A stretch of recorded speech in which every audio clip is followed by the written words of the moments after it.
Characteristic roots ज्ञात करने हैं। तो करैक्टरिस्टिक इक्वेशन और करैक्टरिस्टिक रूट्स निकालने के लिए सबसे पहले हम a minus lambda I determinant equals to 0 लेके चलेंगे। इसको सॉल्व करेंगे तो ये बनेगा 8 minus lambda minus 6 2 minus 6 7 minus lambda minus 4 2 minus 4 3 minus lambda equals to 0। Solve करो इसको। पहले 8 माइनस लैम्डा के विद रिस्पेक्ट एक्सपेंड करेंगे, ये आ जाएगा lambda square minus 10 lambda plus 21 minus 16 plus 6 के विद रिस्पेक्ट एक्सपेंड करेंगे, ये आ जाएगा minus 18 plus 6 lambda minus plus 8 plus 2 लेके चलेंगे तो ये आ जाएगा 24 minus 14 plus 2 lambda equals to 0। और सॉल्व करें इसको तो ये बन जाएगा 8 lambda square minus 80 lambda 21 minus 16 5 बचेगा प्लस का 40 minus lambda cube minus 10 lambda square minus 5 lambda, ये बचेगा माइनस का 10 तो माइनस का 60 प्लस 36 लैम्डा, ये बचेगा 10 तो प्लस का 20 और प्लस का 4 लैम्डा इक्वल्स टू 0।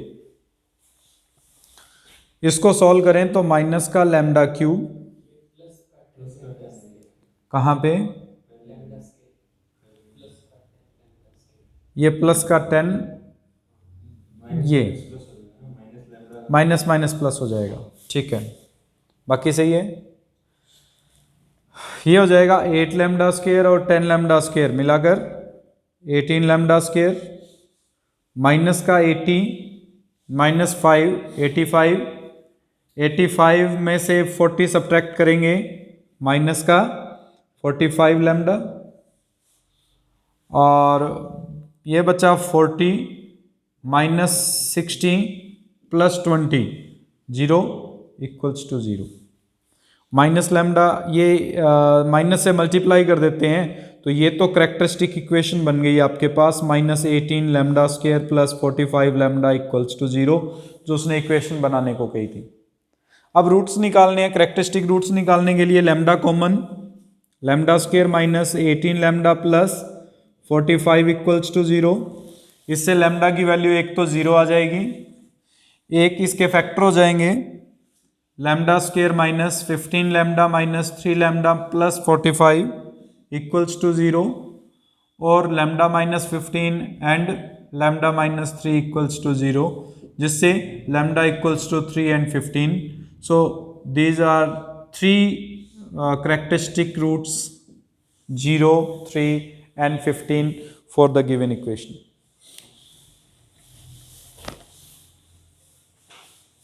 इसमें हमारे पास आइगन मान तथा आइगन सदिश के बारे में बात कर रहे हैं। तो लैम्डा की वो वैल्यू जो इस equation ax is equal to lambda x को सेटिस्फाई करती हैं आइगन वैल्यू कहलाती हैं। The values of lambda which satisfies ax is equal to lambda x is called eigen value. इस लैम्डा की वैल्यू जैसे हमारे पास लैम्डा 1 लैम्डा 2 आ रही है तो इसका मतलब ax is equal to lambda 1x, ax is equal to lambda 2x, ये इनको सेटिस्फाई करेगी। अगर इस इक्वेशन को सेटिस्फाई करता है यानी इन दोनों इक्वल आ जाते हैं तो उस केस में इसे हम आइगन वैल्यू कहते हैं। और इन आइगन वैल्यू के विद रिस्पेक्ट जो x डिफाइंड होते हैं उन्हें हम आइगन वेक्टर कहते हैं। यानी लैम्डा तो आइगन वैल्यू है, आइगन वैल्यू, जबकि x जो है these are called as eigen vector, हम इनको आइगन वेक्टर कहेंगे। या इसका एक और नेम है लेटेंट रूट, दोनों में से कोई भी नेम दिया जा सकता है। आइगन मान ही कहेंगे हिंदी में तो लगभग लेटेंट रूट बहुत कम, लेटेंट मूल बहुत कम कहेंगे, बट लेटेंट रूट भी नेम आ जाता है कई बार। तो अगर कोई भी लैम्डा की वैल्यू जो x is equal to lambda x को सेटिस्फाई करता है, या ये कह दें कि a minus lambda is equal to 0 को सेटिस्फाई करता है, बात एक ही है। a minus lambda equals to 0 की डिटर्मिनेंट को सेटिस्फाई करने वाली लैम्डा की जो भी वैल्यूज होंगी, these are called the eigen value. But eigen vector निकालने के लिए ax is equal to lambda x का ही यूज किया जाएगा। वहां से x के लिए वेक्टर x की वैल्यूज फाइंड करेंगे जो कि वेक्टर की वैल्यूज होंगी। ठीक है, परिभाषा लिख लीजिए। आइगन मान या आइगन सदिश के कुछ एक गुणधर्म है, जिनमें सबसे पहला है कि लैम्डा की वैल्यू जो है वो 0 होगी if and only if determinant of A is equal to 0। यानी अगर कोई भी मैट्रिक्स अव्युत्क्रमणीय है तो उसका आइगन मान 0 होगा, और अगर आइगन मान 0 है तो उसका मतलब उसके सामने का मान क्या आएगा, 0 आएगा। ठीक है, तो पहले कंडीशन तो यही लिखनी है हमें कि कोई भी मैट्रिक्स है उसका आइगन वैल्यू जो है वो 0 होगी if determinant of A is equal to 0, and if determinant of A is equal to 0 then its one eigen value is must be 0। ठीक है, सेकंड प्रॉपर्टी इसकी कि ए एंड ए ट्रांसपोज दोनों पता है हमें हैव सेम आइगन वैल्यू।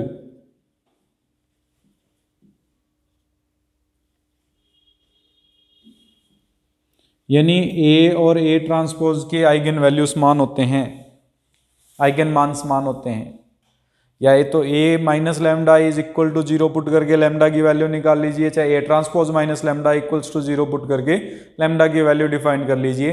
दोनों की आइगन वैल्यू जो आएंगे, लैम्डा के मान आएंगे, वो दोनों समान आएंगे, अलग अलग नहीं होंगे। तो पहली कंडीशन तो डिटर्मिनेंट ए 0 है तो लैम्डा 0 आएगा एक।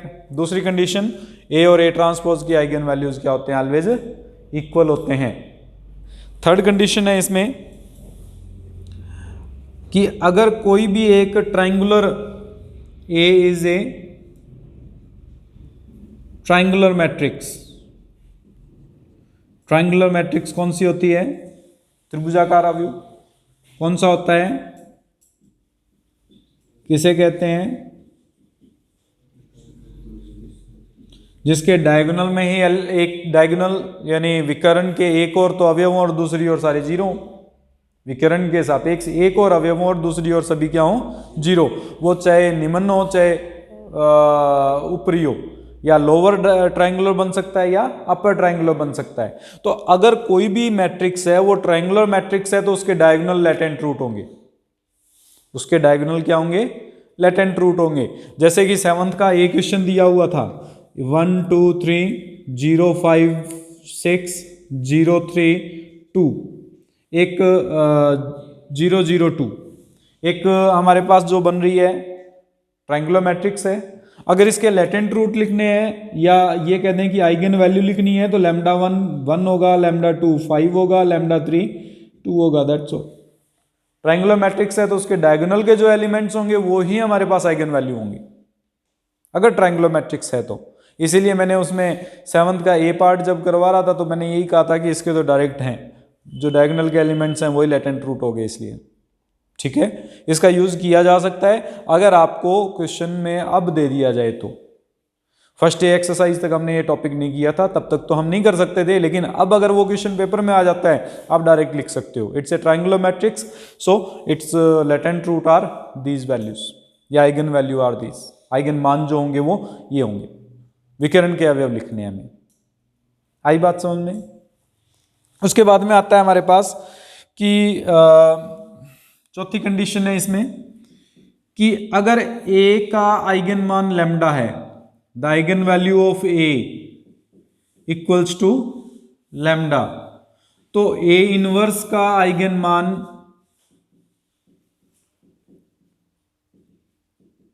लैम्डा इनवर्स होगा, 1/लैम्डा हो जाएगा।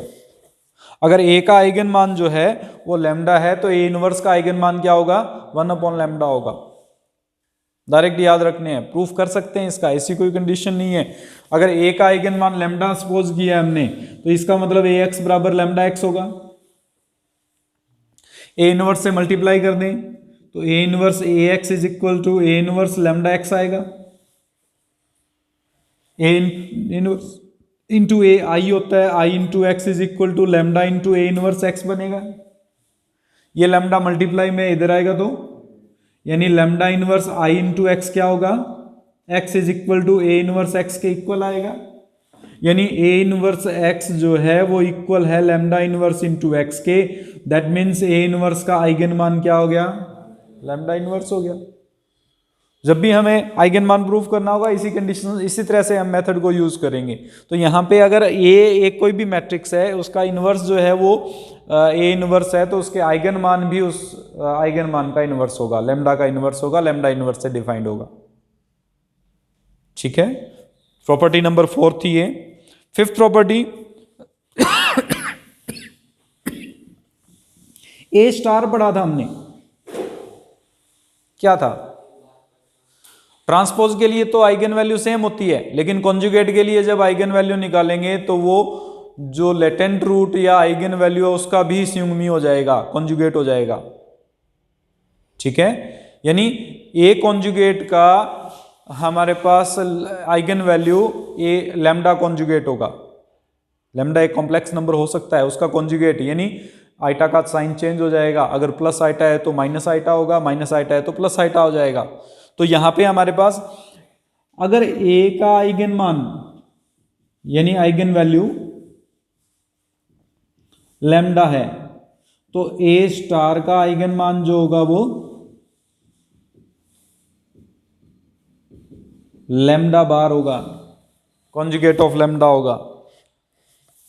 ठीक है, तो ये कुछ 5 प्रॉपर्टीज थी जिनको हमने इसमें प्रूफ किया है कि अगर कोई भी मैट्रिक्स ए है उसके आइगन मान लैम्डा है तो ए स्टार का आइगन मान लैम्डा बार होगा। और अगर लैम्डा एक वास्तविक संख्या है, रियल नंबर है, देन उसका कॉन्जुगेट उसी के इक्वल आ जाएगा। उस केस में ए स्टार और ए इक्वल आ जाएंगे। लिख लीजिए, Hermitian matrix, the eigen values of Hermitian matrix are equal, real, हमें ये प्रूफ करना है। हर्मिशियन मैट्रिक्स जैसा कि डिफाइन किया हुआ है, ए स्टार इज इक्वल टू क्या होता है, ए, इसका मतलब ए बार का ट्रांसपोज या ए ट्रांसपोज का बार जो होगा वो किसके इक्वल होगा। इस हर्मिशियन मैट्रिक्स को एक और नेम भी दे सकते हैं, यहां पे इस तरह से भी लिखा जा सकता है, हर्मिशियन की जगह पर वास्तविक और सम्मित आव्यूह, रियल एंड सिमेट्रिक मैट्रिक्स, ये भी नाम दिया जा सकता है इसमें। एक कोई मैट्रिक्स रियल हो, रियल कब हो सकता है, जब उसका कॉन्जुगेट उसी के इक्वल हो। एंड सम्मित सिमेट्रिक कब होगा, A transpose is equal to A हो। दोनों को कंबाइंड कर दें, हर्मिशियन मैट्रिक्स बन गई। तो वो इस थ्योरम को इस नेम से भी दे सकता है कि prove that every real symmetric matrix have real eigen value. ठीक है, या फिर ये भी हिंदी में अगर बात करें तो वास्तविक सम्मित आव्यूह के आइगन मान वास्तविक होते हैं, सिद्ध कीजिए, ये दिया जा सकता है। चाहे वो हर्मिशियन मैट्रिक्स लिख दे, चाहे वास्तविक सम्मित मैट्रिक्स लिख दे, बात एक ही है, दोनों में कोई डिफरेंस नहीं है। ठीक है, अब हमें जो प्रूफ करना है, हमें ये प्रूफ करना है कि आइगन मान वास्तविक हैं, रियल हैं, eigen values are real. Real तभी हो सकते हैं जब उसका कॉन्जुगेट उसी के इक्वल आ जाए। रियल तो वही होता है अगर लैम्डा हम ए के eigen value, let A have lambda eigen value,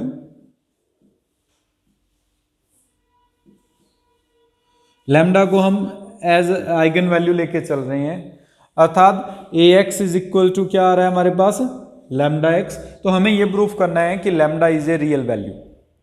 real value proof करने के लिए हमें प्रूफ करना पड़ेगा, to prove lambda bar equals to lambda. हमें इतना ही पार्ट प्रूफ करना है कि लैम्डा बार किसके इक्वल है, लैम्डा के इक्वल है। प्रूफ करते हैं इसको। सबसे पहले A star is equal to A है, गिवन है, A x is equal to lambda X लेके चल रहे हैं हम एक्स स्टार से मल्टीप्लाई करने पर। अगर एक्स स्टार से गुना करेंगे तो क्या बनेगा बोलो, x star A x equals to x star lambda x बनेगा। दोनों तरफ फिर से परिवर्त कॉन्जुगेट लेने पर, ट्रांसपोज कॉन्जुगेट लेने पर,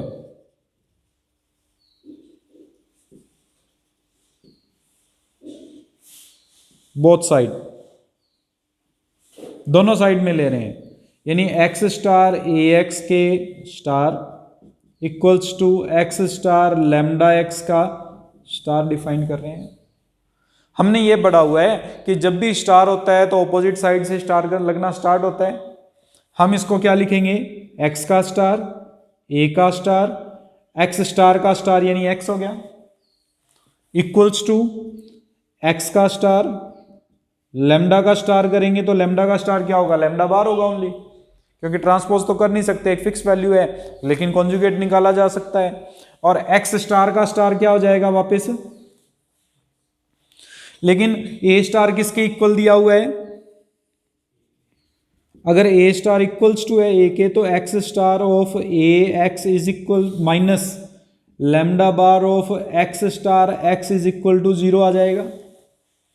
ये प्लस का था, इधर ले आए, ए स्टार की जगह ए पुट कर दिया हमने।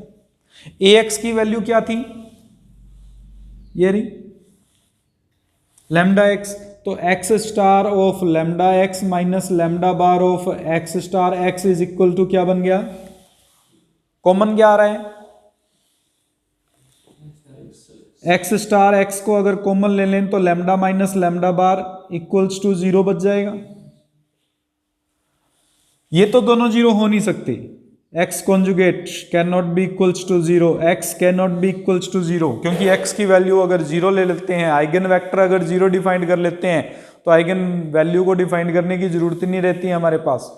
तो ये दोनों तो 0 हो नहीं सकते, तो उस केस में कौन सा पार्ट 0 होगा, लैम्डा माइनस इसका मतलब लैम्डा बार इक्वल होगा किसके, और अगर लैम्डा बार लैम्डा के इक्वल है तो लैम्डा इज रियल, लैम्डा एक वास्तविक अनुक्रम है, वास्तविक आइगन मान है, सिद्ध हो जाएगा।